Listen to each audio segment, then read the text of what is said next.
Bapa di dalam surga, kami mengucap syukur untuk keselamatan yang besar yang Tuhan anugerahkan di dalam Kristus.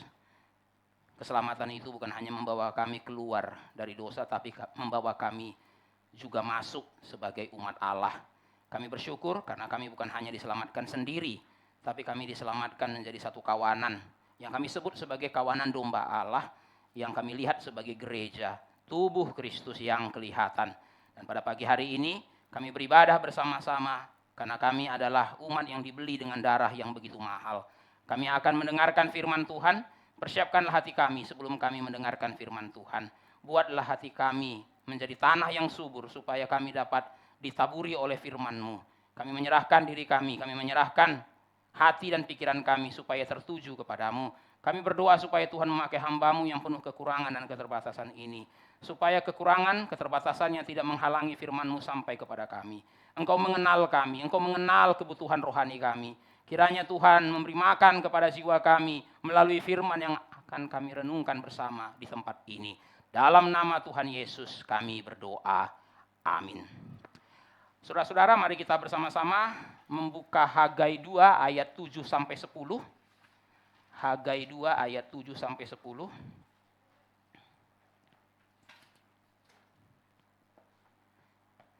Jika saudara-saudara sudah mendapatkannya, kita akan membacakannya secara bertanggapan. Saya akan membaca ayat 7, saudara-saudara membaca ayat 8. Demikian seterusnya kita membacakan bagian ini secara bertanggapan sampai ayat 10. Demikianlah firman Tuhan, sebab beginilah firman Tuhan semesta alam. Sedikit waktu lagi maka aku akan menggoncangkan langit dan bumi, laut dan darat.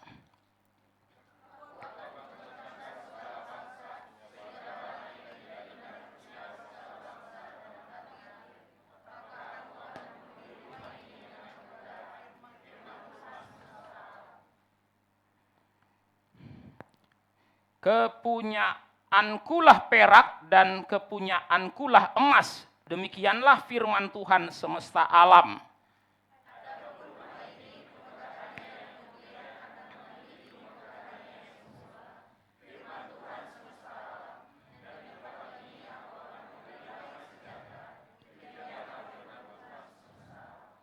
Sebelumnya kita sudah melihat bahwa bangsa Yehuda yang kembali dari pembuangan merasa kecil hati. Mengapa mereka merasa kecil hati?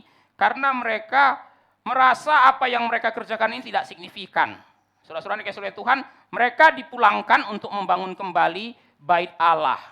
Walaupun kalau kita membaca dalam Hagai 1 mereka sempat mengabaikan pembangunan bait Allah, tetapi di Hagai 2 kita melihat bahwa mereka mulai membangun kembali bait Allah itu. Saudara-saudara, setelah hampir 1 bulan membangun kembali bait Allah itu, mereka teringat dengan bait Allah Salomo. Saudara-saudara dikasihi oleh Tuhan, bait Allah Salomo itu adalah bait Allah yang sangat megah. Bisa dikatakan hampir sempurna, saudara dikasihi oleh Tuhan. Saudara-saudara, bait Allah Salomo pada zaman itu bisa disamakan dengan salah satu keajaiban dunia pada hari ini. Saudara-saudara, wajar saja mereka bisa pada waktu itu membangun bait Allah yang begitu megah.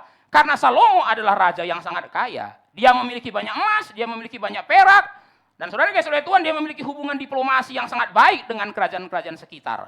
Saudara-saudara, waktu Salomo ingin membangun bait Allah, dia mengirim surat kepada Hiram, Raja Tirus. Kenapa mengirim surat kepada Raja Tirus? Karena pohon aras dan sanobar itu ada di pegunungannya Tirus.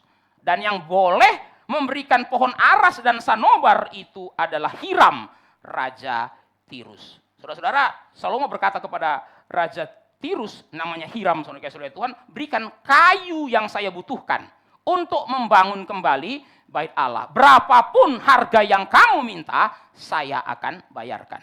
Saudara-saudara, memang kerajaan Israel tidak memiliki kayu sebanyak kerajaan Tirus dan Sidon. Ya, saudara-saudara, apalagi kayu aras dan sanobar. Saudara-saudara, pada masa itu di daerah Timur Tengah, kayu aras dan sanobar itulah kayu yang dipakai untuk membangun rumah. Karena itu adalah kayu yang besar dan kayu yang keras, tapi mahal, saudara-saudara, mahal. Tapi Salomo berkata kepada Hiram, ya, kirim berapapun harga yang kamu minta, saya akan bayarkan. Saudara-saudara dikasihi oleh Tuhan, tetapi ketika bangsa Yehuda pulang dari pembuangan, mereka nggak punya uang sebanyak Salomo. Sehingga ketika Tuhan suruh mereka membangun kembali bait Allah, saudara-saudara yang kasih oleh Tuhan, mereka itu sebenarnya setengah hati. Kenapa saudara-saudara? Takut tidak signifikan. Saudara-saudara ya. Takut tidak signifikan. Kalaupun berhasil membangun bait Allah ini, dibandingkan bait Allah Salomo, ya jauh kemana-mana bait Allah Salomo.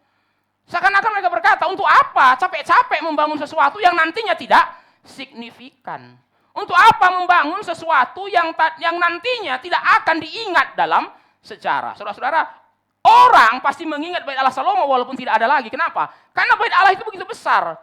Tapi kalau bait Allah yang dibangun kembali ini, saudara-saudara, tidak sebesar bait Allah Salomo, apa orang akan ingat lagi? Ya, saudara-saudara, sebagai informasi saja, bait Allah yang mereka bangun ini nanti dipanggil sebagai bait Allah Zerubabel. Jadi saudara-saudara, dalam sejarah Israel ada dua bait Allah. Yang pertama adalah bait Allah Salomo, yang kedua adalah bait Allah Zerubabel. Bait Allah Salomo disebut sebagai first temple, sedangkan bait Allahnya Zerubabel disebut sebagai second temple, bait Allah yang kedua. Nah, saudara-saudara, waktu mereka membayangkan seperti apa bait Allah yang kedua dibandingkan dengan bait Allah yang pertama, mereka menjadi lesu. Mereka menjadi putus asa. Disitulah Tuhan menghibur mereka, saudara-saudara. Tuhan menghibur mereka. Saudara-saudara, mari kita lihat ayat 9, bagaimana Tuhan menghibur mereka. Adapun rumah ini, kemegahannya yang kemudian, itu bahasa Inggrisnya, later glory, akan melebihi kemegahannya yang semula, former glory. Saya ulangi sekali lagi. Adapun rumah ini, this second temple, kemegahannya yang kemudian akan melebihi kemegahannya yang semula. Apa maksudnya kemegahan yang semula? Kemegahan bait Allah Salomo. Wah, saudara-saudara, Tuhan berkata kepada bangsa Yehuda, nggak usah putus asa. Ya, jangan kecil hati karena bait Allah yang kamu bangun ini sederhana. Ya wajar sederhana. Memang kamu memiliki limitation. Uangmu terbatas, danamu terbatas, tenagamu terbatas, emasmu terbatas, semuanya terbatas. Membangun rumah Tuhan dari keterbatasan. Ya, saudara-saudara, seperti apa sih bait Allah yang dibangun dari keterbatasan? Ya tentu saja bait Allah yang sederhana.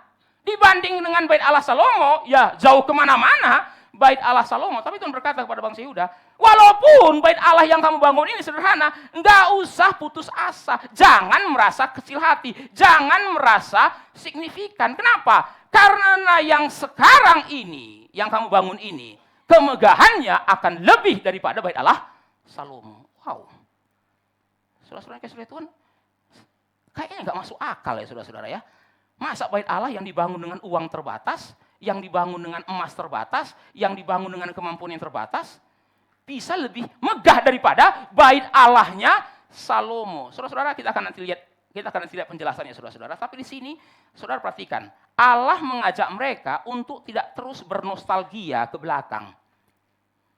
Kenapa mereka putus asa? Karena terus bernostalgia ke belakang. Aduh, dulu bait Salomo hebat. Dulu bait Salomo megah. Ya, saudara-saudara kasih oleh Tuhan, Tuhan mengatakan mereka sudah berhenti bernostalgia. Saya nggak mengatakan saudara-saudara itu nggak perlu mengingat ke belakang, tapi saudara-saudara ada saatnya kita stop mengingat ke belakang. Nah, saudara-saudara ya, ada saatnya kita stop mengingat ke belakang. Saudara-saudara kasih oleh Tuhan, tidak selalu looking back itu sehat. Nggak selalu saudara-saudara. Tapi saudara-saudara ada looking back yang sehat ya saudara, ada saudara-saudara ya. Tapi tidak selalu melihat ke belakang itu sehat. Ada melihat ke belakang yang nggak sehat saudara-saudara. Dan Tuhan berkata pada bangsa Yehuda, stop lihat ke belakang terus. Kalau kamu lihat ke belakang, Salomo lagi. Lihat ke belakang, Salomo lagi. Dulu kita punya Raja Salomo. Dulu kita punya Raja Salomo. Sekarang kita nggak punya Raja Salomo. Jadi apa bait Allah kita ini? Kebanyakan lihat ke belakang.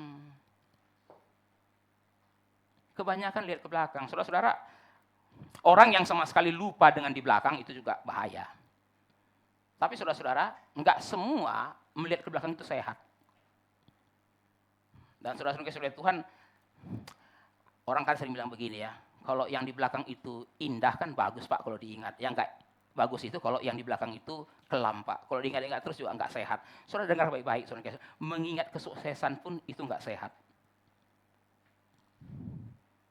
Oh saudara-saudara, kadang-kadang orang bilang begini, Pak, kalau orang itu keluarganya dulu sukses, kan bagus Pak kalau dia ingat. Aduh, dulu keluargaku konglomerat, dulu keluargaku pengusaha. Ya saudara-saudara, dia mengingat masa lalu yang begitu indah. Tapi saudara yang kasih oleh Tuhan, masa lalu yang indah itu bisa jadi beban loh, beban mental. Oh iya saudara-saudara, saudara yang kasih oleh Tuhan, orang yang masa lalu keluarganya nggak indah, dia masih punya harapan untuk apa? Untuk melampaui. Ya saudara-saudara, enak saudara-saudara ya. Kalau kita dari keluarga yang latar belakangnya biasa-biasa saja, masih banyak peluang untuk melampaui. Nggak ada beban. Ya saudara-saudara, misalnya saudara-saudara, maaf kata saudara kasih oleh Tuhan ya, kakek nenek kita nggak sekolah, saudara kasih oleh Tuhan. Saudara-saudara, SD pun nggak lulus. Saudara nggak ada beban mental loh, walaupun cuma lulus SMP, saudara kasih oleh Tuhan. Dibanding kakek saya, SD pun nggak lulus. Tapi kalau saudara punya kakek, dari kakek buyut itu profesor semua, dari SD pun saudara stres, saudara kasih oleh Tuhan ya kan. Aduh, SD masih lama nih profesornya, masih saudara kasih oleh Tuhan ya. Loh kenapa harus pikir profesor? Iya kakek saya profesor semua loh. Baru SD sudah mikir jadi profesor. Saudara-saudara bisa tertekan sekali hidup ini. Beban berat. Beban berat. Ya saudara-saudara. Tapi kalau saudara-saudara pikir ya, misalnya saudara dari keluarga yang jangankan profesor, ada banyak nggak lulus SD pun saudara-saudara ya. Saudara baru lulus SMP saja, saudara merasa apa? Udah hebat ini dibanding dengan sebelum-sebelumnya. Ya, SD pun enggak. Saudara-saudara ya. Ayo, saudara-saudara kalau suruh milih nenek moyang yang mana saudara-saudara? Ya kadang-kadang saudara-saudara kan kita marah-marah sama nenek moyang kita. Gara-gara kalian kayak gitu maka saya kayak gini sekarang. Coba dulu kalian nggak berhasil, saya nggak tertekan ini. Karena kalian berhasil semua, saya jadi tertekan sekarang. Ya kayak gitu ya saudara-saudara. Kita juga mau kan datang dari keluarga yang nenek moyangnya sukses semua. Tapi saudara-saudara, ini salah satu beban mental dari keluarga yang sukses nenek moyangnya. Masa cuman lulus S1? Papa saja S2? Ayo saudara-saudara kan, ini kan saudara kasih itu kalimat dari orang tua yang paling gak enak saudara-saudara ya. Papa aja S2, kamu cuma S1. Saudara-saudara, ya kan? Coba kalau orang tua kita S1 saudara-saudara. Aman saudara-saudara ya, lulus S1 pun kita sudah cukup lah itu ya kan. Nah, tapi kalau kita kan Papa S2, masih cuma S1, S2 dong kayak Papa. Ya saudara kasih Tuhan. Nah, saudara, Tuhan berkata kepada bangsa Yehuda ya, sudahlah ya, jangan kebanyakan ngingat yang di belakang.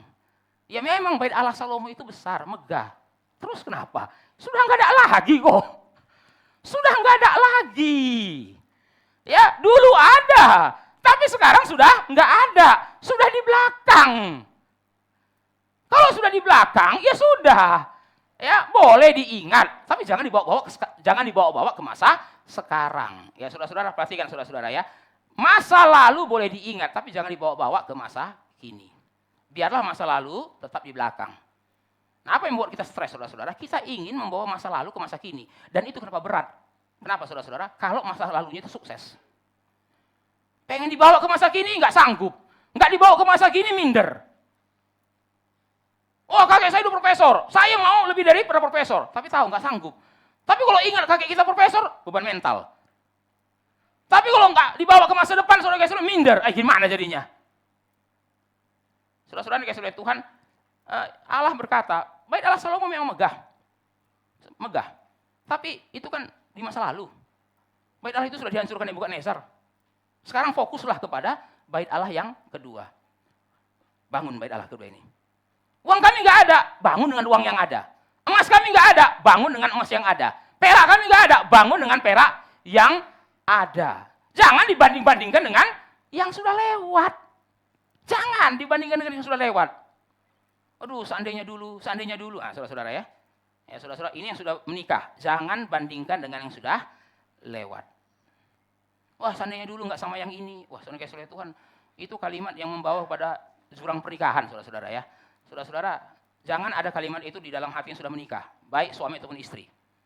Seandainya dulu nggak sama yang ini, ya saya percaya saudara nggak ngomong gitu sama istri saudara. Ya saudara-saudara nggak akan ngomong kayak gitu. Seandainya dulu nggak sama kamu, saudara kasih Tuhan ya kan, nggak ada yang nekat lah saudara-saudara. Apalagi bapak-bapak nggak akan nekat, saudara kasih Tuhan. Kalau masih pengen pulang,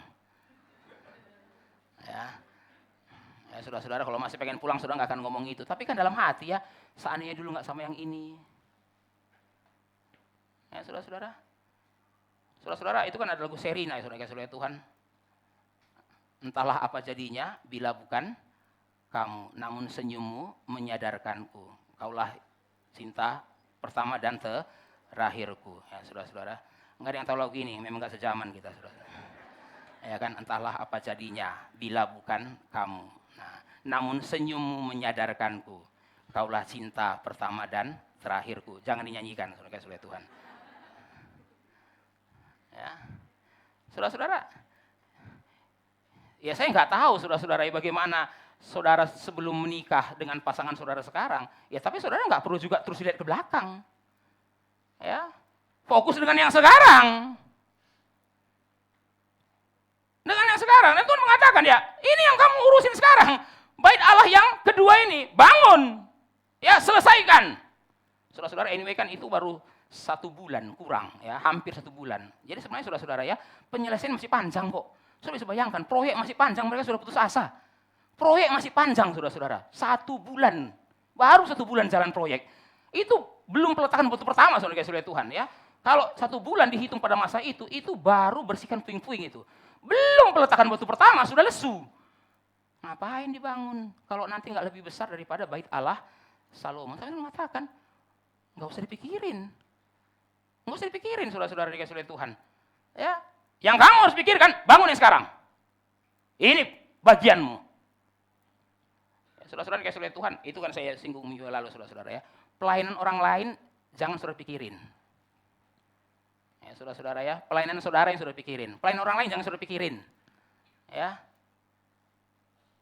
Saudara-saudara kalau dia nyanyi lebih bagus daripada saudara, jangan saudara pikirin. Saudara nyanyi saja untuk Tuhan. Ya, kalau dia ngajar sekolah minggu lebih bagus daripada saudara, jangan saudara pikirin. Saudara ngajar sekolah minggu saja sesuai dengan bagian saudara. Nah, saudara-saudara dikasih oleh Tuhan, bait Allah yang dibangun oleh bangsa Yehuda atau bait Allah Zerubabel ini melambangkan our limitation, saya bilang tadi, our limitation. Saudara-saudara dikasih oleh Tuhan, Tuhan tidak memakai orang yang sempurna, Tuhan memakai orang yang terbatas. Ada nggak orang yang dipakai Tuhan itu sempurna? Nggak ada, saudara-saudara. Tuhan tidak tunggu saudara sempurna untuk pakai saudara. Kalau dia tunggu saudara sempurna baru dia pakai saudara, nggak ada satupun di antara kita bisa dipakai Tuhan. Oh Pak, tapi kan ada pendeta-pendeta hebat Pak. Itu sempurna. Siapa bilang mereka sempurna? Mereka juga limited. Ada keterbatasan. Jadi saudara-saudara, Tuhan pakai saudara bukan karena saudara sempurna. Saudara jangan sombong. Tuhan pakai saudara di dalam keterbatasan saudara. Kita bukan orang tua yang sempurna, kita punya keterbatasan. Saudara-saudara yang oleh Tuhan, bisa nggak ada orang tua lain untuk anak saudara? Bisa saja kalau Tuhan mau. Tapi Tuhan maunya saudara jadi orang tuanya. Tapi saya kere Pak. Ya saya nggak sanggup sekolahkan anak saya ke luar negeri seperti orang tua yang lain. Ya saudara yang oleh Tuhan, itu bukan urusan saudara. Faktanya Tuhan kasih saudara jadi orang tuanya. Apakah kalau Tuhan mau dia bisa lahir di keluarga Bill Gates? Bisa saja kalau Tuhan mau. Tapi Tuhan nggak mau. Tuhan maunya dia lahir melalui saudara. Loh, tapi Pak, saya hanya bisa sekolahkan sampai SMA di negeri aja Pak. Kuliah nanti saya nggak tahu juga Pak. Loh, saudara Tuhan mengatakan itu jangan kamu pikirin. Itu jangan kamu pikirin. Itu bukan urusanmu, itu urusan Tuhan. Kita bukan guru sekolah minggu yang sempurna. Jadi kalau saudara pikir, kenapa saya juru sekolah minggu? Ya karena saya yang paling hebat di gereja ini. Enggak, saudara kasih oleh Tuhan. Kalau Tuhan mau, dia bisa pakai guru sekolah minggu yang lain. Kenapa saya jadi pendeta di sini? Kalau Tuhan mau, dia bisa pakai pendeta yang lain. Tapi faktanya, dia nggak mau pendeta yang lain, dia maunya saya. Apakah karena saya perfect? Enggak. Saya yakin kalau saudara disuruh voting, saudara kasih oleh Tuhan, pilih saya atau John Piper jadi gembala, pasti saudara pilih John Piper, saudara kasih oleh Tuhan kan. Karena saudara nggak boleh voting aja kan saudara-saudara. Coba misalnya ajukan, ya pilih mana ini? Pergantian, ya ada pergantian. Nah, mau siapa yang terus jadi gembala? Pendeta Calvin atau pendeta John Piper? Kalau saudara dikasih, misalnya saudara-saudara, pendeta John Piper akan pindah ke Manado, saudara kasih oleh Tuhan. Gitu kan. Dia pilih gereja. Saudara-saudara kan pikir suruh voting, kenapa harus Pak Calvin, harus John Piper ini, saudara-saudara ya? Kenapa harus menahan John Piper demi Pak Calvin, saudara kasih oleh Tuhan? Kan gitu, saudara-saudara kasih oleh Tuhan. Tapi kan faktanya, ya Tuhan maunya saya. Ya saudara-saudara, kita bukan song leader atau liturgos yang sempurna. Kita punya keterbatasan. Saudara-saudara, tidak ada orang yang sempurna dipakai Tuhan. Tidak ada orang yang dipakai Tuhan karena dia sempurna. Semua orang dipakai Tuhan dalam keterbatasannya. Tuhan tetap mau memakai kita terlepas dari segala keterbatasan kita. Saudara-saudara, Tuhan mau memakai bait Allah yang dibangun oleh bangsa Yehuda, bait Allah Zerubabel ini. Ya, walaupun bait Allah ini dibangun dengan segala keterbatasannya, Tuhan mengatakan, saya mau pakai. Saya mau pakai. Sekali lagi ayat 9, saudara-saudara. Ayat 9. Saudara-saudara dikasihi oleh Tuhan, apa dikatakan Tuhan kalimat selanjutnya? Dan di tempat ini aku akan memberi damai sejahtera. Bahasa Ibrani shalom. Di tempat ini atau melalui tempat ini aku akan menghadirkan damai sejahtera. Nah, saudara-saudara yang dikasihi oleh Tuhan, saudara jangan meremehkan kata shalom di situ. Saudara-saudara, kenapa? Karena shalom ini adalah benang merahnya perjanjian lama sampai perjanjian baru. Shalom. Saudara-saudara, kejadian 1 itu adalah shalom yang pertama. Memang tidak ada kata shalom dalam kejadian 1, tapi saudara-saudara, shalom itu gambaran paling jelasnya itu Taman Eden, kejadian 2. Taman Eden. Nah, saudara-saudara, apa kata yang bisa dipakai untuk menyimpulkan Taman Eden? Shalom. Maka saudara-saudara, kata shalom ini sulit menerjemahkannya. Lebih gampang menggambarkannya. Kalau ditanya, apa gambaran shalom yang paling jelas? Eden. Eden. Saudara-saudara, bahasa Indonesianya damai sejahtera. Ya, saudara-saudara, maka kita kalau nyapa shalom, saudara Tuhan ya. Tapi kata damai sejahtera pun sebenarnya tidak bisa menerjemahkan secara sempurna shalom itu. Saudara-saudara, bahasa Ibrani shalom itu artinya sebenarnya adalah utuh. Whole. Keutuhan. Keutuhan. Jadi bukan damai saja, tapi keutuhan. Ya, saudara-saudara. Nah, saudara-saudara, kata shalom itu sebenarnya bahasa Yunaninya lebih tepat itu adalah kosmos. Lawannya apa? Chaos. Nah, apa artinya? Apa artinya shalom? Kosmos, saudara-saudara. Utuh. Utuh. Ya, jadi bukan hanya perasaan psikologis, perasaan tenang, ya, itu namanya damai. Tidak. Shalom itu artinya apa? Utuh. Jadi saudara-saudara, semua relasi kita baik, itu namanya shalom. Apa lawan dari shalom? Kacau, chaos. Saudara-saudara, chaos itu apa? Semua relasi nggak ada yang baik, itu chaos. Kalau saudara perhatikan Taman Eden, saudara Tuhan, wah itu kan semua relasi baik-baik saja, saudara-saudara. Relasi manusia dengan hewan juga baik. Relasi manusia dengan istrinya baik. Relasi manusia dengan Tuhan baik. Semua baik, itu namanya shalom. Itu namanya shalom. Tapi kalau semua relasi nggak baik-baik, itu chaos. Itu chaos. Maka saudara-saudara Tuhan, kejadian 1 itu paling gampang ya. Pada mulanya Allah menciptakan langit dan bumi belum berbentuk dan kosong. Bahasa Ibraninya tohu wabohu, saudara-saudara Tuhan. Belum berbentuk ya. Enggak berbentuk. Saudara tahu enggak berbentuk itu? Lihat tanah liat yang belum jadi bejana, saudara-saudara Tuhan. Nah, itulah bumi sebelum dicipta.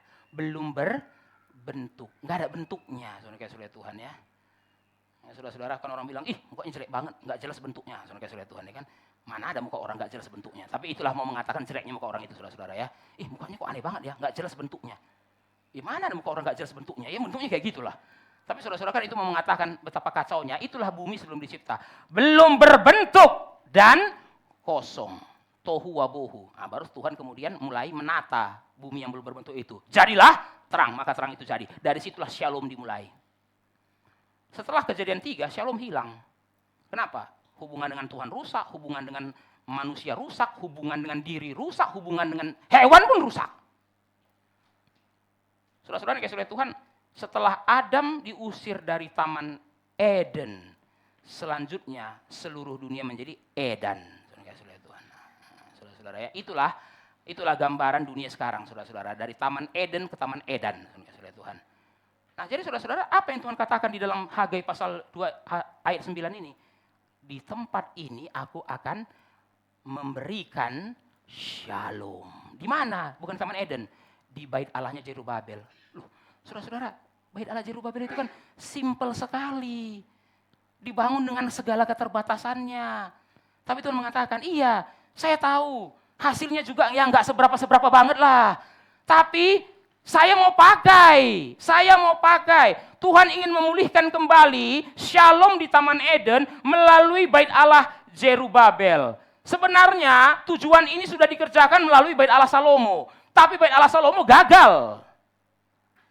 Saudara-saudara, bait Allah Salomo memang megah, tapi gagal. Dari mana kita tahu gagal? Sudah ada bait Salomo, bangsa Yehuda tetap menyembah berhala. Artinya apa? Bait Allah Salomo tidak berhasil. Saudara bisa bayangkan, bait yang megah begitu pun gagal. Saudara-saudara, kalau memang bait Allah Salomo begitu megahnya, kenapa bangsa Israel tetap menyembah berhala? Ya saudara-saudara, sampai akhirnya bait Allah itu dihancurkan. Saudara bisa bayangkan, Tuhan sendiri yang menghancurkan bait Allah. Maka kalau ditanya saudara-saudara, siapa yang menghancurkan bait Allah? Nebukadnezar, bukan, Tuhan. Tuhan yang menghancurkan bait Allah, saudara-saudara. Itu kalau saudara baca kitab Yeskiel, itu ada satu penglihatan Yeskiel, saudara-saudara, yang sederhana. Kalau mau disimpulkan, Tuhan packing, saudara-saudara Tuhan. Nah itu ya, Yeskiel melihat, saudara-saudara, ada kereta itu, saudara-saudara Tuhan di atas bait Allah, lalu kemudian kereta itu terangkat pergi. Terangkat pergi, kan itu saudara-saudara simbol apa? Tuhan packing dari bait Allah dan goodbye. Saudara-saudara, sebenarnya sebelum dihancurkan Nebukadnezar, bait Allah itu sudah nggak ada lagi gunanya. Kenapa? Tuhan yang sudah pergi kok.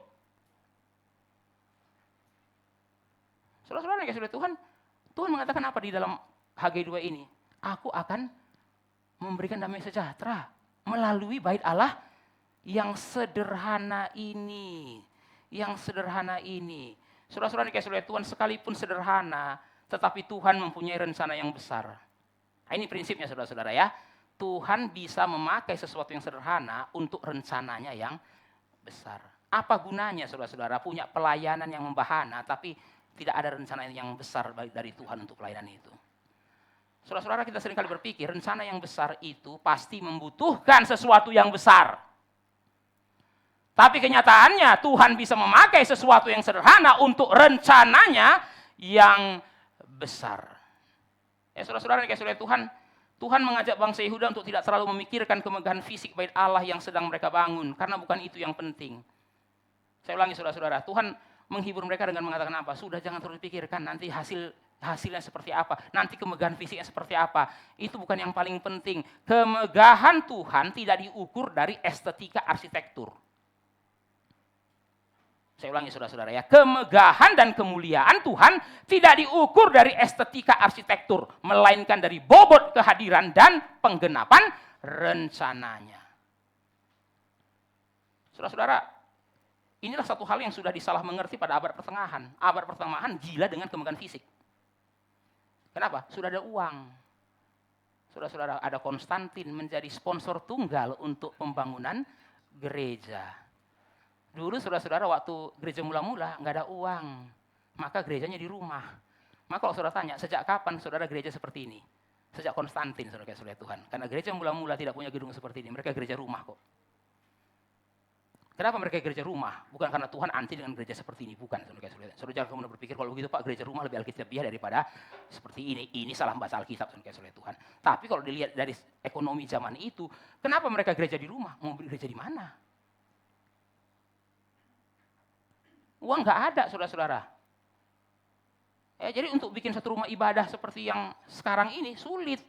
Itu sebabnya kenapa mereka gereja di rumah, memecah roti di rumah. Ya, tapi setelah Konstantin jadi kaisar, mana ada lagi masalah duit. Saudara-saudara ya, mau bangun gereja tinggal kasih proposal. Ya, saudara-saudara Tuhan. Saudara-saudara, kemarin waktu speak ada pertanyaan ya, Pak, setuju nggak kalau pendeta-pendeta itu dikasih insentif sama pemerintah, saudara-saudara Tuhan ya. Baru satu pembicara mengatakan, saya nggak tahu pernah ada tempat seperti itu dalam hati saya. Dia nggak kesini sih, saya bilang. Ya saudara-saudara, coba dia kesini, pasti tahu ya. Dia Bapak itu di Jakarta, coba dia kesini, baru tahu. Saya jangan-jangan pertanyaan itu dari orang Manado, saudara-saudara Tuhan, pertanyaan kemarin itu. Jangan-jangan orang Manado kirim pertanyaan itu kemarin. Ya, saudara-saudara, saya juga baru tahu saudara Tuhan di daerah ini ada insentif. Ya, saudara-saudara. Tapi kemarin pembicara mengatakan saya nggak setuju. Kenapa? Karena itu akan mematikan suara kenabian gereja. Ya, kalau sudah digaji sama pemerintah, saudara-saudara, kapan gereja lagi berani mengkritik pemerintah? Melenceng. Kenapa? Pemerintah bilang nggak usah mengkritik, kamu dapat uang dari kami kok. Nah, tapi saudara-saudara, tepat itu yang terjadi pada zaman Konstantin. Gereja dapat uang, pendeta digaji sama kaisar.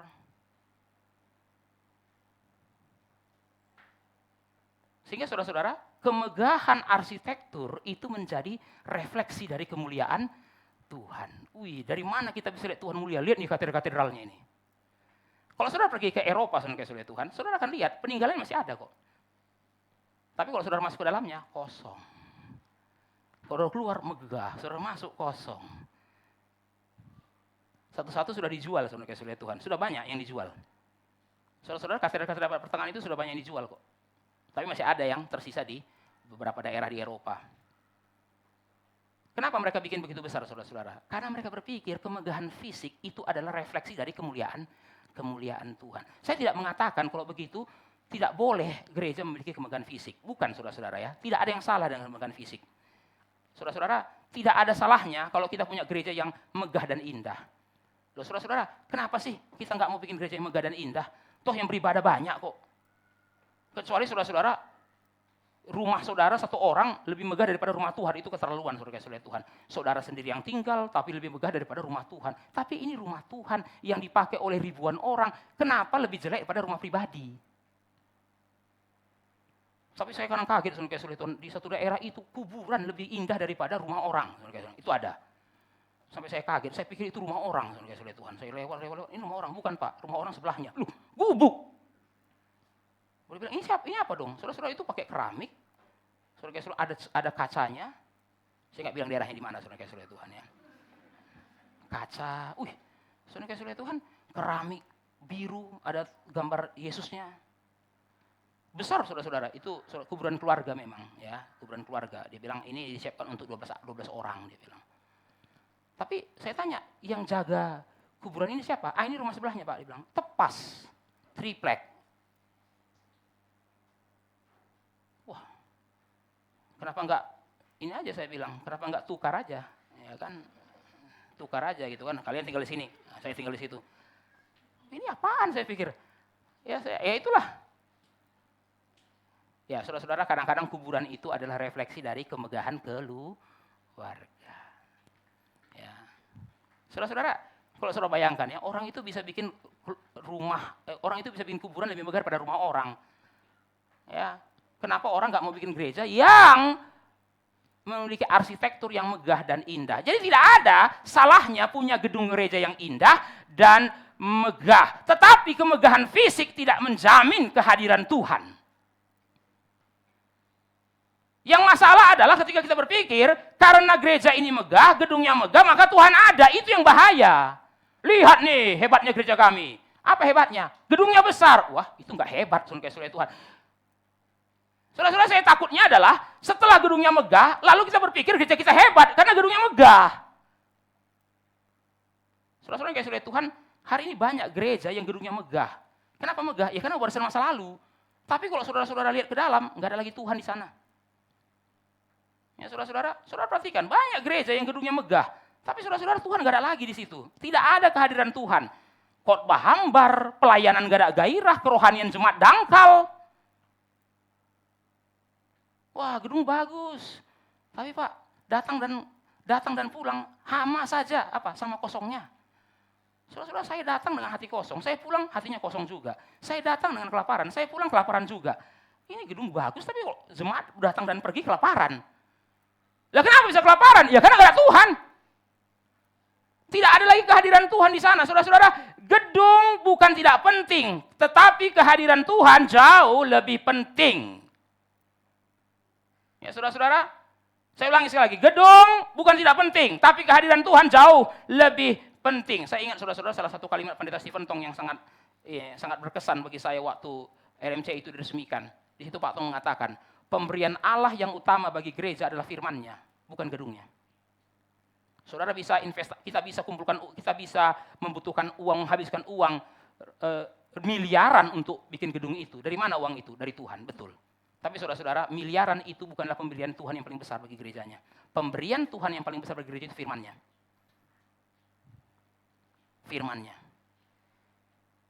Saudara-saudara Tuhan, saya berharap saudara yang sudah berminggu-minggu datang ke sini menikmati firman, saudara tahu, inilah pemberian Tuhan yang paling besar bagi MRI Manado, firman-Nya. Apakah kalau begitu kita tidak perlu punya gedung yang besar, gedung yang megah, gedung yang nyaman? Tentu perlu. Tapi saudara jangan sampai berpikir, pemberian Tuhan yang paling besar bagi gereja itu apa? Gedung yang miliaran itu bukan. Pemberian Tuhan yang paling besar bagi gereja ini adalah firman-Nya. Firman-Nya. Maka saudara yang kasih oleh Tuhan, kenapa saudara datang ke gereja ini? Firman-Nya atau gedungnya? Ya saya percaya saudara datang karena firman-Nya bukan gedungnya, saudara-saudara. Karena kalau gedungnya apa yang mau dilihat? Manado ini banyak gedung yang lebih bagus daripada di sini. Tapi saudara sudah capek dengan gereja yang gedungnya bagus tapi tidak ada firman-Nya. Tapi berdoalah suatu hari nanti gereja ini punya gedung yang indah dan firman yang mendalam. Saudara-saudara, GRII dimulai oleh Pendeta Stephen Tong bukan dengan gedung yang megah. Bukan, saudara-saudara. Dimulai dengan gedung yang disewa. Dari Granada pindah ke Aula Kampus Mas. Pada masa itu saudara-saudara gereja-gereja sudah punya gedung yang besar. Tapi Pak Tong punya jemaat yang banyak tapi belum punya gedung. Saudara-saudara saya masih terharu sekali mengingat waktu dulu ada satu lembaga pelayanan yang ingin membangun kantor. GRII saja belum punya gedung. Lembaga pelayanan ini datang minta saudara dibantu untuk bikin kantornya. Pak Tong kasih. Saya pikir-pikir saudara-saudara, lah kita sendiri mau punya rumah, saudara Tuhan sudah bantu bikin rumah orang.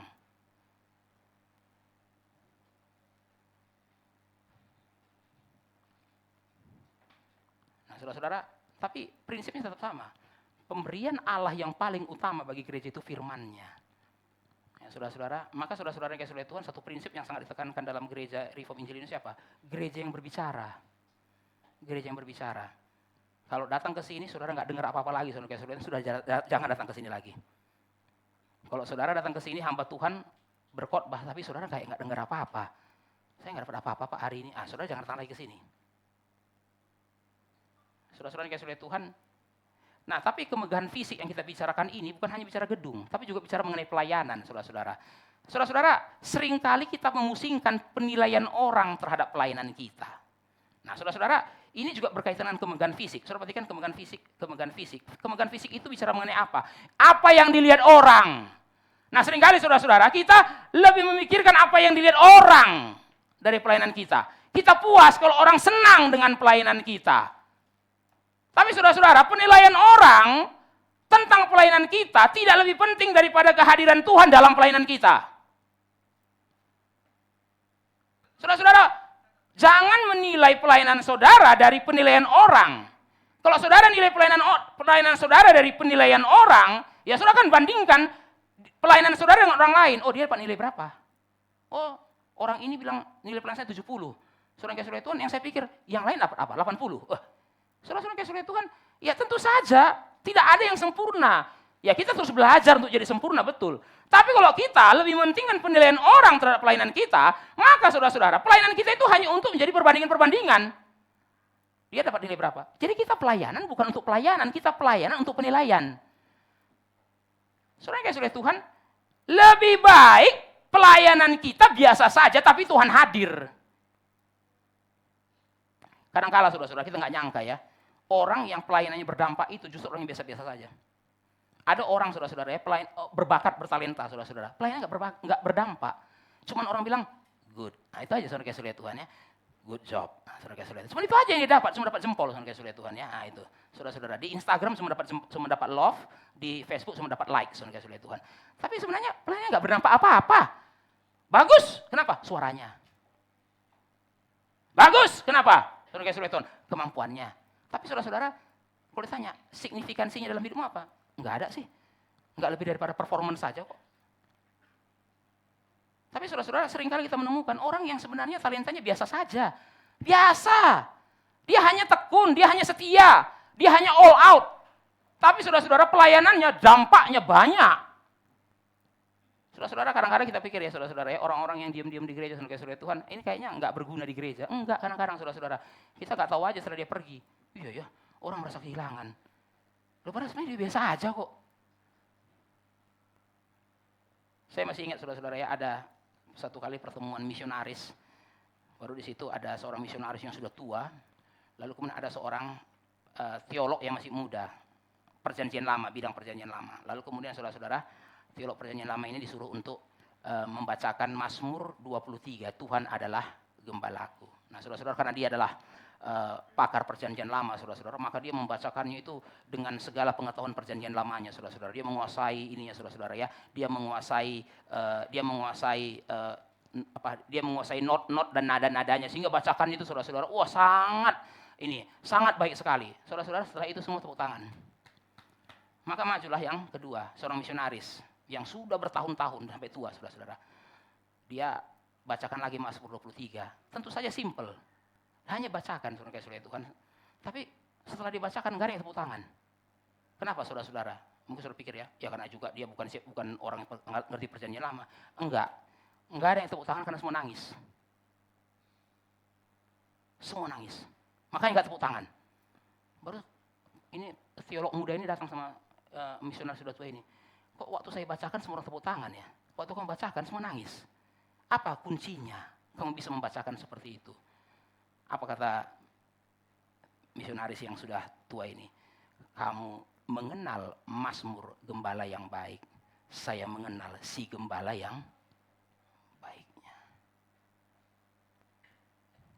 Kamu cuma tahu Mazmur gembala yang baik. Saya mengenal sang gembala yang baik. Biasa saja. Tapi lebih menyentuh, lebih impacting. Saudara-saudara, kadang saya perhatikan ya di pelayanan-pelayanan mahasiswa itu, yang berdampak bagi banyak mahasiswa itu adalah orang yang biasa saja. Yang biasa saja, kerjanya cuma pimpin KTB setiap minggu. Ketekunan dia bertahun-tahun pimpin KTB, saudara-saudara Tuhan. Kadang-kadang dia nggak ngerti juga kenapa dia bisa tekun seperti itu. Sampai akhirnya saudara-saudara satu-satu anak KTB-nya ada yang jadi pendeta, ada yang jadi manajer, ada yang jadi pejabat. Dan ketika mereka, saya masih ingat saudara-saudara, ada satu orang itu yang lulusan perguruan tinggi negeri, lalu dia jadi seorang pejabat. Kemudian saudara-saudara Tuhan, dia digoda oleh tawaran waktu dia di kantor. Saudara tahu apa yang dia ingat? Yang saya ingat cuma satu, pemimpin KTB saya nyontek pun tidak mau. Wah, saya nggak percaya saudara-saudara, tapi dia bilang begitu. Ya, waktu saya digoda Pak, yang saya ingat cuma satu, saya punya pemimpin KTB, nyontek pun tidak mau. Saudara-saudara, dulu itu kan ada posisi menentukan prestasi ya saudara-saudara Tuhan. Jadi pemimpin KTB-nya ini memang salah satu mahasiswa yang terpintar di kampus itu. Lalu biasanya teman-teman angkatannya, saudara-saudara, kalau ujian itu biasanya nodong. Kamu duduk sini ya, kamu duduk sini ya. Nah, saudara-saudara ya. Nah, itu namanya posisi menentukan prestasi, saudara-saudara Tuhan, untuk sharing distribusi jawaban. Nah, saudara-saudara ya. Nah, saudara-saudara Tuhan, waktu itu dia bilang, pemimpin KTB taruh situ, dia bilang, enggak, wah sampai diancam. Saudara-saudara Tuhan, dia bilang, enggak, saya enggak mau. Kalau kalian mau, saya ajarin sebelum ujian. Wah, kalian bilang saya pintar. Masa kepintaran saya cuma dipakai untuk kayak ginian? Kalau memang kalian mengaku saya pintar, ayo dong belajar. Nah, saudara-saudara, pengalaman itu yang bikin itu anggota KTB-nya waktu jadi pejabat, yang saya ingat cuma satu, dia bilang. Pemimpin KTB saya, nyontek pun nggak mau.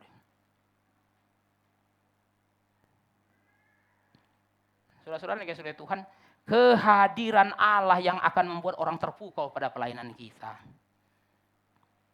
Maka perhatikan saudara-saudara, semakin kita ingin memukau orang, pelayanan kita nggak memukau siapapun.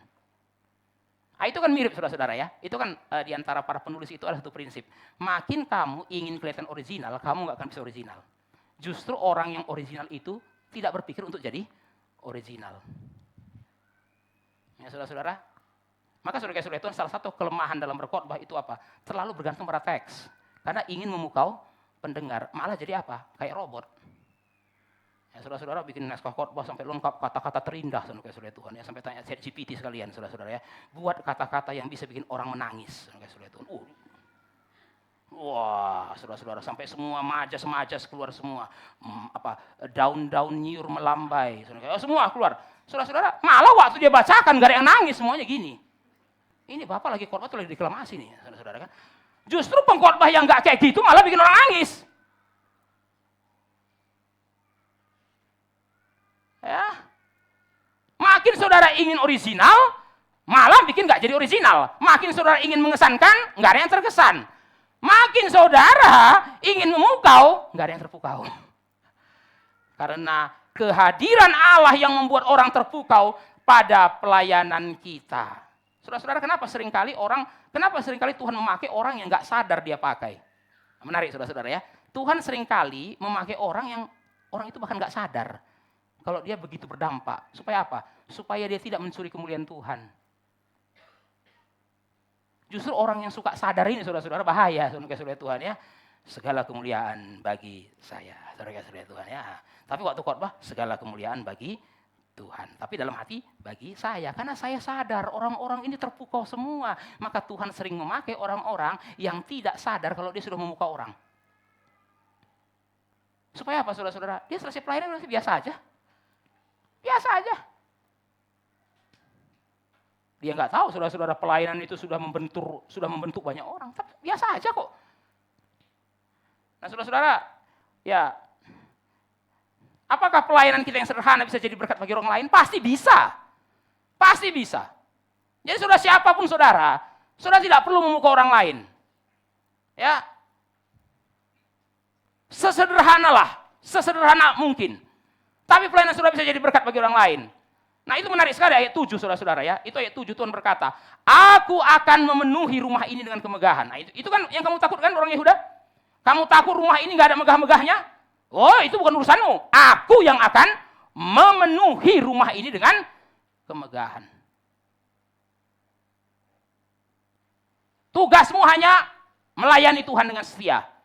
Bagaimana pelayananmu akan berdampak bagi orang lain? Aku akan memenuhi rumah ini dengan kemegahan. Tugas kita hanya melayani sebagai sekolah minggu. Tugas kita melayani sebagai song leader. Tugas kita sebagai orang tua.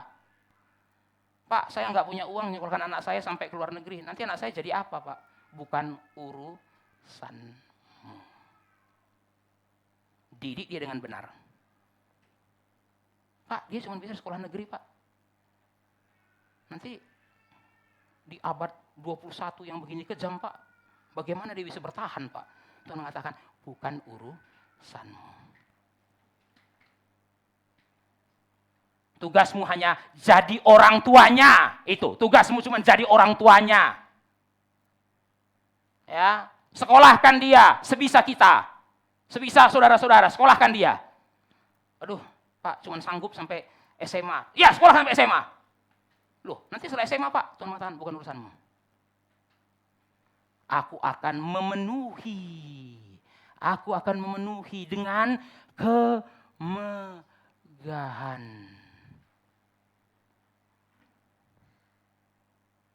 Saudara-saudara dikasihi oleh Tuhan, sesederhana apapun pelayanan kita, tuntutan kita cuma semaksimal mungkin, itu aja. Sesederhana apapun pelayanan kita, tuntutan kita hanyalah mengerjakannya semaksimal mungkin. Nah, bagaimana Tuhan membuat bait Allah Zerubabel ini menjadi lebih megah? Itu kan pertanyaan tadi, saudara-saudara. Rumah ini akan lebih megah. Tuhan ini sedang kasih harapan kosong atau apa ini, saudara-saudara ya? Tidak, saudara-saudara. Tidak harapan kosong. Saudara-saudara, mari kita lihat bagaimana Tuhan membuat bait Allah yang sederhana ini lebih megah daripada bait Allah Salomo. Kita mulai yang pertama. Mengguncang. Mari kita lihat ayat 7 dan 8, saudara-saudara ya. Ayat 7 dan 8. Saya bacakan ayat 7. Sebab beginilah firman Tuhan semesta alam. Sedikit waktu lagi maka aku akan mengguncang langit dan bumi, laut dan darat. Mengguncang. Nah, saudara pastikan. Apa yang diguncang? Ayat 7, alam. Ayat 8, mari kita lihat ayat 8. Aku akan mengguncang segala bangsa. Jadi saudara-saudara, Tuhan akan mengguncang alam. Dan Tuhan mengguncang bangsa. Nah, saudara-saudara, kata mengguncang di sini itu bentuknya partisipel. Saudara-saudara, apa maksudnya bentuk partisipel? Saudara-saudara, bentuk partisipel itu menunjukkan serangkaian guncangan. Jadi bukan sekali digoncang, bukan. Aku akan mengguncang, maksudnya aku akan mengguncang, tapi goncangannya itu terus merembet. Ya, saudara-saudara, itu di dalam fisika ada istilah ripple effect, saudara Tuhan ya, ripple effect, efek riak. Saudara lempar batu ke kolam, batunya sudah tenggelam, saudara Tuhan. Tapi air kolamnya nggak sama lagi seperti sebelumnya. Misalnya saudara ambil batu 1 ton, saudara Tuhan, masukkan dalam danau. Misalnya saudara lempar gitu kan, blung masuk. Batunya sudah tenggelam ke dasar danau. Tapi saudara perhatikan, airnya danau Tondano nggak tenang lagi. Loh, batunya sudah tenggelam kok, tapi airnya sudah kayak gini. Ya saudara-saudara, yang naik jet ski pun terpelanting, saudara Tuhan, ya kan? Loh, Batunya sudah di bawah, tapi sudah nggak sama lagi. Itu namanya menggoncang dalam bentuk partisipel. Saudara-saudara dikasih oleh Tuhan, bagaimana Tuhan akan membuat kemuliaan bait Allah Zerubabel lebih besar daripada bait Allah Salomo? Pertama, dia menggoncang alam, menggoncang bangsa-bangsa. Ya, Tuhan mengatakan, tunggu aja. Ya, tunggu saja. Kerjakan bagianmu, tunggu saja. Pertama, dalam waktu dekat kamu akan lihat dunia akan goncang. Ya, saudara-saudara, kalau konteks sejarahnya, Persia itu akan digoncang oleh Yunani. Dulu Asyur digoncang oleh Babel. Babel digoncang oleh Persia. Tapi Tuhan berkata, kamu akan lihat sebentar lagi Yunani akan goncang Persia. Goncang. Ya, saudara-saudara dikasih oleh Tuhan, di dalam perjanjian lama, Tuhan itu berkali-kali menggoncang. Saudara masih ingat saudara masih ingat Mesir? Tuhan goncang dengan tulah. Waktu Tuhan menyatakan diri kepada bangsa Israel di Gunung Sinai, Tuhan menggoncang Gunung Sinai sehingga gemetar. Saudara-saudara, kata menggoncang itu biasanya diidentikan dengan teofani. Theos itu Allah, panos itu penampakan. Tuhan menyatakan dirinya melalui goncangan. Jadi ketika kita melihat dunia goncang, itu bukan karena Tuhan nggak ada. Justru dunia goncang menandakan Tuhan lagi menyatakan dirinya. Ya, saudara-saudara, ini kan dunia lagi goncang, saudara Tuhan ya. Dunia lagi goncang. Banyak orang bertanya, mana Tuhan, mana Tuhan? Loh, itu pertanyaan yang salah, saudara-saudara ya. Justru waktu dunia lagi goncang, itu Tuhan lagi menyatakan, loh, ini saya. Tuhan menggoncang. Ya, saudara-saudara dikasih oleh Tuhan, saudara-saudara, di dalam Ibrani 12 ayat 26 sampai 27, ini menarik, saudara-saudara ya. Mari kita bersama-sama buka ya, Ibrani 12.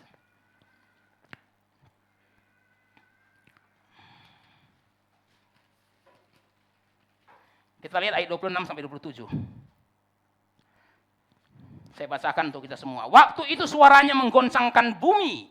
Tetapi sekarang ia memberikan janji, satu kali lagi aku akan menggoncangkan bukan hanya bumi saja, melainkan langit juga. Ini dikutip dari Hagai 2 ayat 7 dan 8. Nah, saudara-saudara, jadi Ibrani 12 ayat 26 itu dikutip dari Hagai 2 ayat 7 dan 8. Ayat 27. Ungkapan satu kali lagi menunjukkan kepada perubahan pada apa yang dapat digoncangkan karena ia dijadikan supaya tinggal tetap apa yang tidak tergoncangkan. Nah, saudara-saudara, penulis surat Ibrani menggunakan Hagai 2 ayat 7 dan 8 ini untuk membedakan mana yang bisa digoncang, mana yang tidak bisa digoncang. Dan apa kata penulis surat Ibrani? Kalian gak usah takut digoncang. Nah, menarik, saudara-saudara, latar belakang surat Ibrani kan orang yang lagi dianiaya ini karena imannya. Mereka sering goncang. Apa kata penulis Ibrani? Orang Kristen gak usah takut digoncang. Kenapa? Goncangan itu diperlukan untuk menunjukkan kualitasmu. Kualitasmu bisa digoncang atau tidak bisa digoncang. Saudara-saudara, kenapa Tuhan menggoncang dunia? Supaya memberitahukan kepada kita, yang kamu anggap kekal itu fana. Selama ini kamu anggap itu kekal, kenapa? Belum digoncang. Ya, kita berpikir ini bertahan lama, ini tahan lama. Tuhan bilang, tunggu aja saya goncang. Saudara-saudara, seringkali ya, kita itu pegang sesuatu yang kita anggap kekal, padahal itu fana. Tapi kenapa kita nggak berpikir itu fana? Karena nggak digoncang. Begitu Tuhan goncang, saudara-saudara Tuhan, karetnya lepas semua. Wah, baru tahu, tipis. Loh, celana tebel. Kok jadi tipis? Digoncang. Saudara-saudara, mengapa Tuhan menggoncang gereja? Ya karena di dalam gereja itu banyak orang Kristen yang palsu. Perlu digoncang supaya apa? Keluar yang palsu.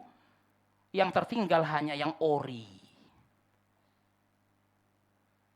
Digoncang. Jadi saudara-saudara, goncangan itu perlu. Saudara-saudara, kalau saudara perhatikan hari ini, saudara-saudara Tuhan, kenapa perang silih berganti? Karena memberitahukan kepada saudara, ini loh negara yang kamu anggap itu nggak akan bisa hancur. Ini loh kamu anggap negara yang tidak akan bisa berlalu. Digoncang. Saudara-saudara, waktu perang dingin, ada nggak sih orang berpikir Uni Soviet hari ini nggak ada? Saudara-saudara, waktu perang dingin orang berpikir, kapan selesainya di perang? Dua-duanya kuatnya minta ampun. Ini kapan perang nuklir nih? Orang sudah takut, saudara-saudara. Saudara-saudara, itu kan terjadi waktu perang dingin kan, orang paling takut satu hal apa? Saling tembak nuklir. Makanya saudara dingin kan, kenapa? Karena saling takut satu dengan yang lain, saudara kasih oleh Tuhan, perang, tapi nggak saling nyerang. Jadi apa? Perang dingin. Nah itu. Kenapa nggak saling nyerang? Karena takut saudara-saudara, dulu punya nuklir nih. Ya, yang Uni Soviet takut kalau dia tembak, saudara tembak Amerika, wah panas ini langsung jadinya. Makanya saling nunggu semua nih, bertahan. Ya saudara-saudara, itu namanya perang dingin. Tapi dunia saudara-saudara, hari itu yang nonton, ini sampai berapa lama nih kayak gini terus ini. Ya saudara-saudara. Tapi saudara kasih oleh Tuhan, menarik ya, perang dingin berakhir dengan cara yang tak terduga kan. Kok Uni Soviet bisa gak ada lagi ya? Diserang enggak? Oh saudara-saudara, dulu orang berpikir ya, perang dingin itu kan berakhir dengan apa? Dengan zaman batu saudara-saudara. Ya, itu yang kata Einstein kan, waktu ditanya saudara-saudara, bukan waktu ditanya, dia bilang, saya tidak tahu senjata yang akan digunakan orang pada perang dunia ketiga. Yang saya tahu yang akan digunakan orang pada perang dunia keempat, dia bilang. Kenapa? Batu, dia bilang. Kenapa? Habis semua di perang dunia ketiga. Itu kan Einstein bilang, begitu pesimisnya orang hari itu di dunia. Ini kalau berakhir pun jangan-jangan ini berakhirnya dengan perang nuklir. Nah kalau perang nuklir, Einstein, ya betul. Perang dunia ketiga kita nggak tahu senjatanya. Perang dunia keempat saya tahu apa? Pakai batu, dia bilang. Kenapa? Karena kita kembali kepada peradaban purba semua ini. Tapi saudara kasih itu menarik sekali ya. Uni Soviet tiba-tiba hilang tanpa diserang. Bubar. Ayo, kalau saudara hidup di zaman perang dingin, saudara-saudara. Saya masih SD waktu zaman perang dingin, saudara kasih Tuhan. Waktu berakhirnya perang dingin, bukan zaman perang dingin ya. Waktu menjelang berakhirnya perang dingin. Saya masih SD waktu Gorbachev mundur, saudara kasih Tuhan. Saudara-saudara, hari ini mana Uni Soviet? Nggak ada. Tapi kalau zaman kakek kita lihat Uni Soviet, saudara-saudara, mereka pikir ini bakal bertahan selama-lamanya. Digoncang. Baru saudara tahu. Wah, ternyata cuma dari luarnya doang kuat, di dalamnya keropos. Saudara-saudara, orang Kristen nggak perlu takut digoncang. Kenapa? Karena Tuhan menggoncang itu bukan untuk membinasakan kita. Tuhan menggoncang itu untuk kebaikan kita. Roma 8:28. Allah turut bekerja dalam segala sesuatu untuk mendatangkan kebaikan. Tuhan goncang dunia ini untuk apa dia goncang? Perhatikan prinsip Tuhan bekerja. Dia goncang Mesir supaya Israel bisa keluar. Saya bisa bayangkan ya seberapa besar sayangnya Tuhan itu kepada kita. Dia bisa obrak-abrik dunia ini hanya untuk saudara loh. Sekali lagi saudara-saudara ya, dia obrak-abrik Mesir supaya Israel bisa keluar. Itu sayangnya Tuhan kepada kita itu nggak bisa digambarkan loh. Dia bisa obrak-abrik dunia ini hanya untuk saudara.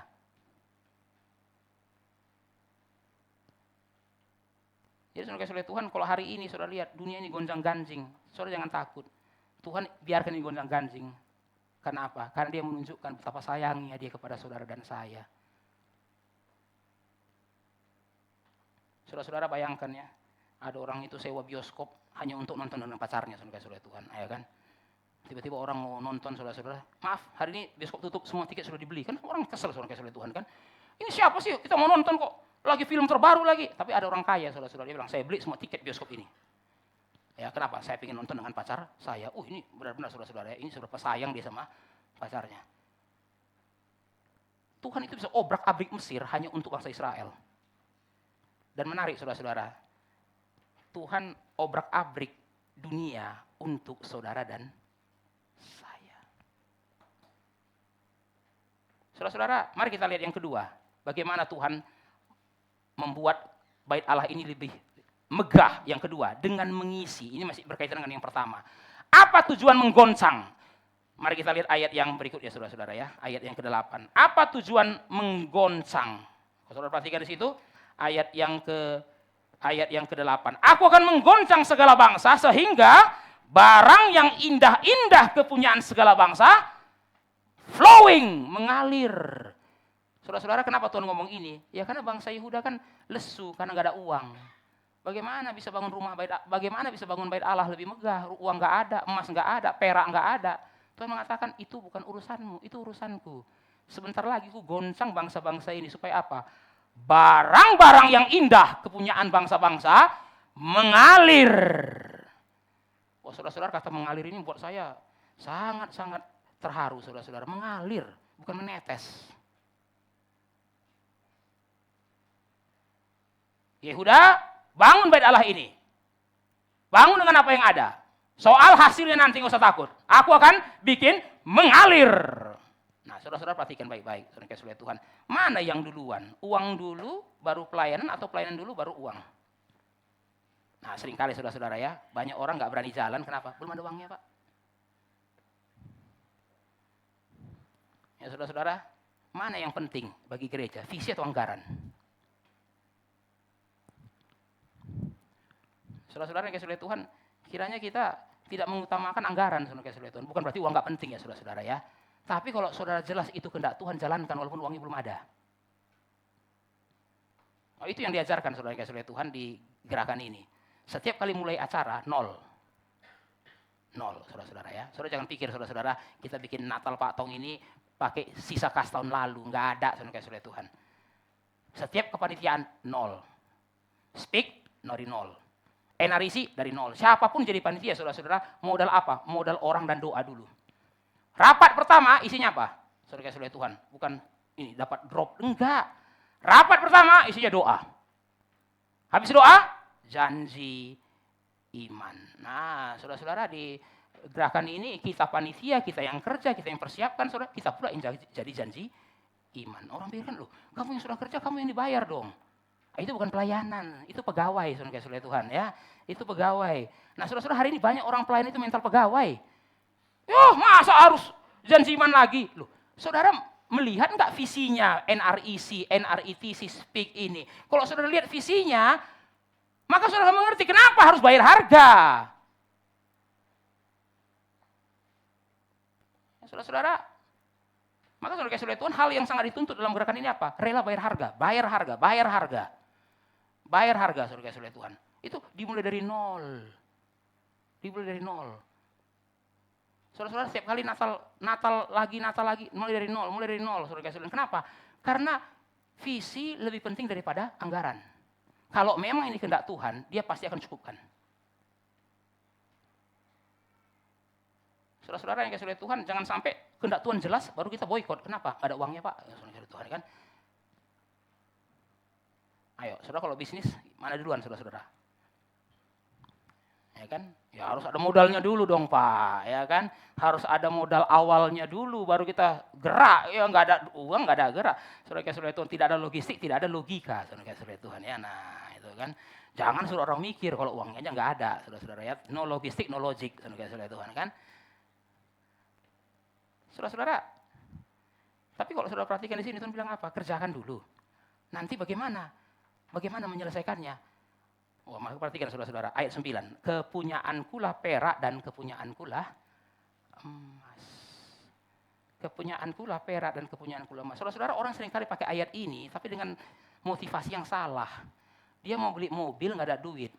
Baru dia, kepunyaanku lah perak, kepunyaanku lah emas. Mau beli rumah baru, kepunyaanku lah perak, kepunyaan. Saudara jangan lupa, ini konteksnya pekerjaan Tuhan. Saudara kalau nggak ngerjakan pekerjaan Tuhan, jangan klaim ayat ini, saudara-saudara. Tuhan, mana janjimu? Kepunyaanku lah perak, kepunyaanku lah emas. Kalau kamu nggak ngerjakan pekerjaanku, jangan pakai ayat ini kata Tuhan. Kepunyaanku lah perak, karena engkau mengerjakan pekerjaanku. Maka Tuhan berkata, kamu pegang janji ini, kepunyaanku lah perak, kepunyaanku lah emas. Saudara-saudara yang dikasih oleh Tuhan, perak yang di kantong saudara itu punya Tuhan. Emas yang di kamar saudara itu punya Tuhan. Amin. Nggak berani diaminkan kan saudara-saudara ya. Tapi ayat ini sering diklaim, punyaanku perak punya. Tapi kalau udah di kamar kita, itu nggak berlaku Pak, itu punya saya. Ya, kalau itu kok emas ini megang emas itu punya Tuhan itu. Tapi kalau toko emas saya bukan Pak, itu kepunyaanku lah perak, kepunyaanku rumah. Loh, Tuhan mengatakan kepunyaanku lah perak, kepunyaanku lah emas. Itu artinya apa saudara-saudara? Ketika Tuhan memulai pekerjaannya, ketika Tuhan melakukan pekerjaannya, dari mana dia akan mencukupkannya? Dari saudara dan saya, karena dia mengatakan apa? Kepunyaanku lah perak dan kepunyaanku lah emas. Saudara nggak boleh pelit untuk pekerjaan Tuhan. Saudara-saudara saya percaya nggak ada orang yang pelit. Saudara Tuhan, kita itu pasti boros di satu hal, pelit di hal yang lain. Nggak ada orang itu 100% pelit. Saudara-saudara, di balik pelitnya orang ada borosnya orang. Ada orang itu pelit, nggak ada saudara Tuhan. Pelit untuk Tuhan, boros untuk pacar. Pelit untuk Tuhan, boros untuk pengucapan. Ini baru agak ini saudara, agak nyambung ya, related dengan ya. Ada nggak orang Kristen yang pelit? Nggak ada. Dia pelit untuk Tuhan. Tapi kalau pengucapan saudara-saudara Tuhan, wah, ngutang pun boleh. Loh, kenapa kamu nggak segenerous itu ya untuk pekerjaan Tuhan? Tuhan nggak minta kamu ngutang loh.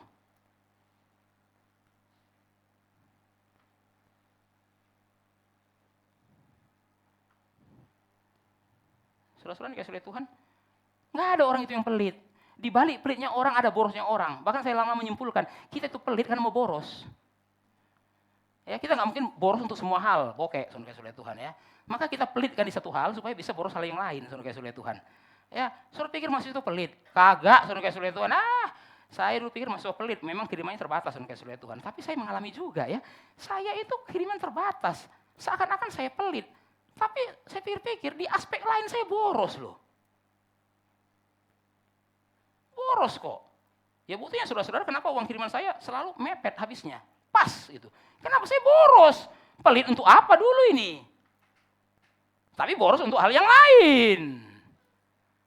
Ya saudara-saudara, mahasiswa sepelit-pelitnya untuk makan, begitu jatuh cinta, saudara jadi orang paling boros. Jalan yuk, saudara-saudara Tuhan. Padahal sudah tanggal 28. Itu dari mana? Dari mana saudara-saudara itunya? Dari mana emas dan peraknya itu? Ya, saudara-saudara, burung gagak dari Elia itu saudara-saudara Tuhan. Itu gimana itu? Bisa. Maka saudara-saudara Tuhan waktu dulu spektrum di mana itu saudara-saudara ya, ada mahasiswa mengatakan, waduh nggak ikut loh Pak, kenapa? Bayar. Saudara-saudara, bayarnya nggak mahal. Nggak mahal. Tapi alasannya, mahasiswa Pak, saya selalu bertanya saudara, kenapa mahasiswa harus identik dengan gratis? Karena banyak hal, saudara nggak mau, karena banyak hal mahasiswa mau nggak gratis. Seminar entrepreneur, bayar, nggak minta gratis loh. Spektrum liburan, bisa gratis enggak? Loh, kenapa saudara-saudara ya? Nah, saudara-saudara kasih oleh Tuhan, ya saya waktu dari kuliah, saudara kasih oleh Tuhan, saya melatih diri, waktu saya masih di Bandung, saya melatih diri, tidak boleh gratis. Tidak boleh gratis. Saudara-saudara kasih oleh Tuhan, kita tuh nggak ada yang pelit, nggak ada. Itu boros di hal yang lain kok. Ya, jadi cuma depan itu casing yang doang pelit, kasih oleh Tuhan. Ya, di sisi lain itu boros, saudara-saudara. Kita tambal di sini supaya bosor di situ. Tapi Tuhan mengatakan, kamu bosornya di mana? Tambalnya di mana? Kamu pelitnya di mana dan borosnya di mana? Kamu pelitnya di mana? Royalnya di mana? Kadang untuk dirimu kamu royal, untuk Tuhan pelit.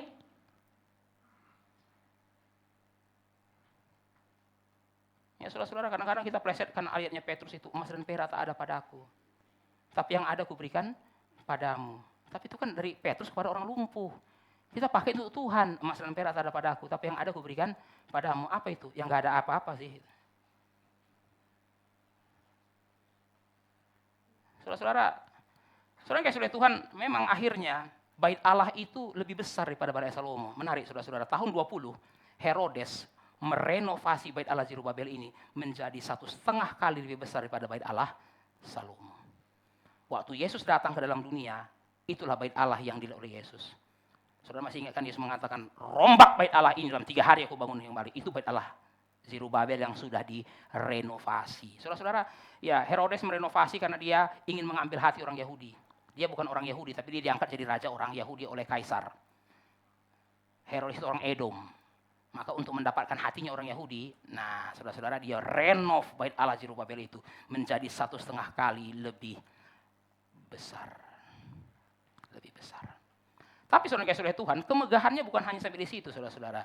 Bukan hanya karena Herodes renovasi. Saudara-saudara kasih oleh Tuhan, kemegahannya masih lanjut lagi. Jadi saudara perhatikan. Pertama, emas dan perak mengalir. Yang kedua, renovasi Herodes. Tapi ini puncaknya, saudara-saudara. Puncak dari kemegahan bait Allah Zerubabel ini apa? Saudara perhatikan baik-baik ayat 7. Barang yang indah-indah kepunyaan segala bangsa akan mengalir. Saudara-saudara, ada perdebatan penafsiran untuk ayat 7 ini. Ada yang menafsirkan barang yang indah-indah ini bicara mengenai emas dan perak itu. Tapi saudara-saudara, beberapa orang tertarik dengan kata hemdat. Nah, itu tidak ada dalam bahasa Indonesia karena hemdat ini bahasa Ibrani, saudara-saudara. Nah, hemdat itu adalah indah bahasa Ibraninya.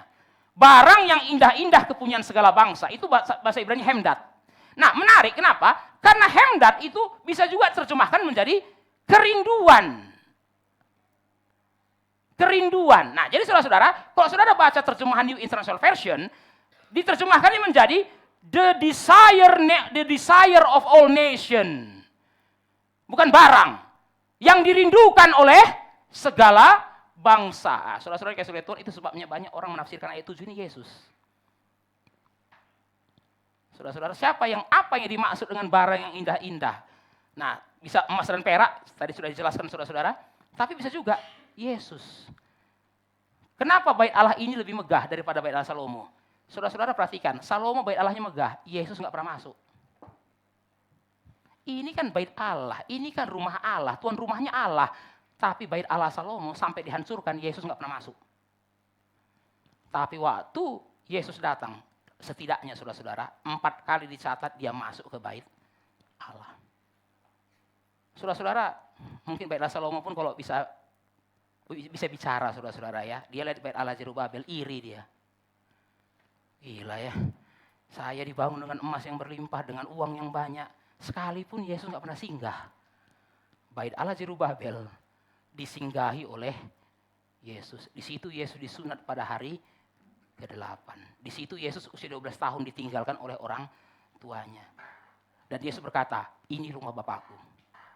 Bukankah aku harus tinggal di rumah Bapakku?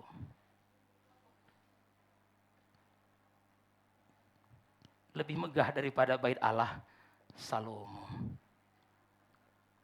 Yang terakhir, dengan mengumpulkan, saudara-saudara, dengan mengumpulkan. Saudara-saudara, bait Allah Zerubabel tidak ada lagi sekarang. Tanggal 70 Masehi, bait Allah ini dihancurkan oleh Jenderal Titus. Dan sekali lagi saudara-saudara, kata menggoncang ini mengingatkan kita. Ternyata yang digoncang juga bait Allah Zerubabel. Dulu Tuhan goncang dunia supaya bait Allah Zerubabel bisa dibangun. Tapi saudara-saudara, akhirnya Tuhan goncang juga bait Allah Zerubabel sampai rontok, tidak ada lagi. Artinya apa? Bait Allah Zerubabel itu tidak kekal, fana. Tapi saudara-saudara, hari ini masih ada bait Allah enggak? Masih. Oh, saudara-saudara jangan bilang ya kita enggak ada bait Allah. Kita ada bait Allah, saudara-saudara. Prinsip tidak berubah. Tapi bait Allah kita hari ini bukan bait Allah fisik, kita bait Allah spiritual.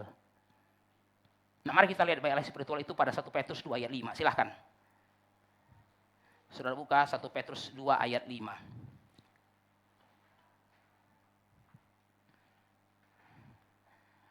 Mari kita membacakannya bersama-sama. 2, 3, ya.